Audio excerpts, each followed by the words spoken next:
ፀጉርሽ የማያድግበት ምክንያት አንዱ አንገትሽ አካባቢ መጨናነቅ አለ ማለት ነው። ሰላም የማወቅ ደጉ ተከታታዮች እንዴት ናችሁ? ረዴት ነኝ።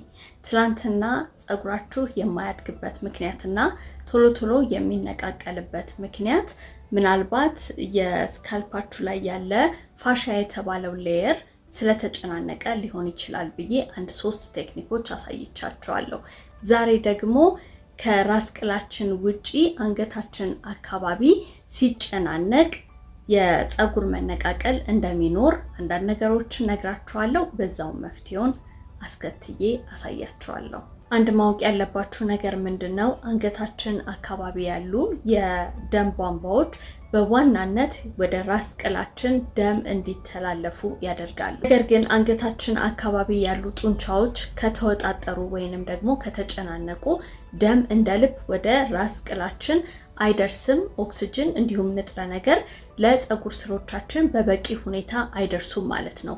ይህ ከሆነ ደግሞ ፀጉራችን በቀላሉ ይነቃቀላል፣ እድገቱ ይወሰናል፣ የጭንቅላት መጨናነቅ ይመጣል፣ ከፍተኛ ራስ ምታትም ያስከትልብናል። ስለዚህ ዛሬም ሶስት ነገሮችን አሳያችኋለሁ። የመጀመሪያው ምንድነው የምናደርገው? እጃችሁን እንደዚህ በደንብ ታሞቁትና ከዛ በኋላ አንገታችሁ ላይ ለ15 ሰከንድ ወይ ለ20 ሰከንድ ትይዙታላችሁ። ታንቁታላችሁ አላልኩም፣ ቀስ ብላችሁ ትይዙታላችሁ ነው ያልኩት። ይህንን በምናደርግበት ሰዓት አንገታችን ላይ ያሉ መስሎቻችን ሪላክስ ማድረግ ይጀምራሉ። ይሄ ሲሆን ደግሞ ደም እንደ ልብ ወደ ራስ ቅላችን ይደርሳል፣ ኦክሲጅን እንደ ልብ ይደርሳል፣ የጭንቅላት መጨናነቅ እየቀነሰ ይሄዳል ማለት ነው። ሁለተኛው ደግሞ ምንድነው የምታደርጉት? አንገታችሁን ስትሬች አስደርጉት። መጀመሪያ ወደ ቀኝ ለ10 ሰከንድ ትቆያላችሁ። ቀስ ብላችሁ ትመለሱና ወደ ግራ ለ10 ሰከንድ ትቆያላችሁ።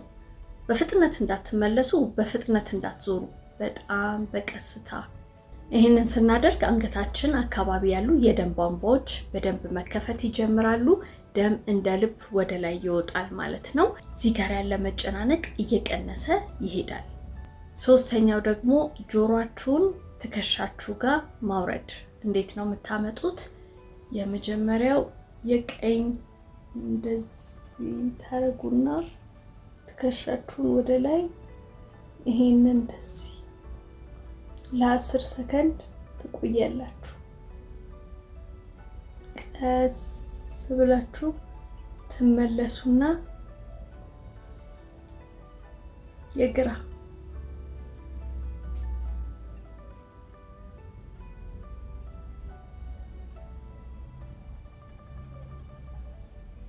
እነዚህ አሁን ማሳያችሁ እንቅስቃሴዎች በጣም እርጋታ ይፈልጋሉ።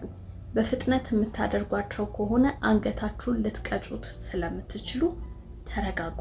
አንድ ነገር ልንገራችሁ፣ ፀጉራችሁ ጤናማ እንዲያድግ የምትፈልጉ ሰዎች የሆነ ፕሮዳክት ብቻ መቀባት የሚመስላችሁ ከሆነ በጣም ተሳስታችኋል። ዋናው ነገር ምን እንደሆነ ታውቃላችሁ? የደም ዝውውራችሁ እንደ ልብ በሚሄድበት ሰዓት ፀጉራችሁም ቆዳችሁም ጤነኛ እየሆነ ይመጣል። ነገር ግን የራስ ቅላችሁ አካባቢ፣ አንገታችሁ አካባቢ፣ ፊታችሁ አካባቢ ያሉ ማስሎች የሚወጣጠሩ ከሆነ መጨናነቅ ካለ ፀጉራችሁ ይረግፋል። የደም እንደ ልብ መዘዋወር ለጤናማ ፀጉርና ለጤናማ ቆዳ እጅግ ወሳኝ ነው። ሞክሩት፣ ትነግሩኛላችሁ።